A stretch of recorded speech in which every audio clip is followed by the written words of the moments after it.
His name is Mo. I'm here to do a monologue under the topic of the struggle with apartheid. Apartheid was a dark chapter in our history. We didn't even despair, but healing is necessary. That power of blacks that we have inside, but we didn't even show up. Who cares? Who knows? The spirit that is inside, we didn't even use it in the past. That community and white people, they will see like black people, like dogs, like scavengers.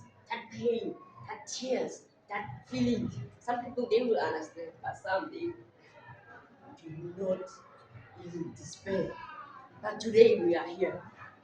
Again, some people they forget our past. They can't confront our past because that pain. Maybe some people they will understand. But still, it's hard.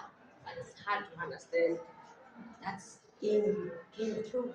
Some black people they were thinking that we black is a curse, but they don't even know that inside there's a power, there's a spirit, there's a thing that can control itself.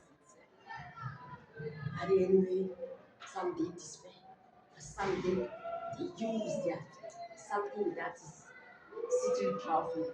White people they were using weapons, but black people they were that natural source, a secret weapon, the rock. The rock was big thing that we have in our home. We have to fight, use that rock, and we will. Today we have justice, unique, and we have school, we have lot of rights because our freedom, because our dignity. Some people they don't know our ancestors that they fought our future, they fought our dignity. Today we have lot of rights. Let's thank you.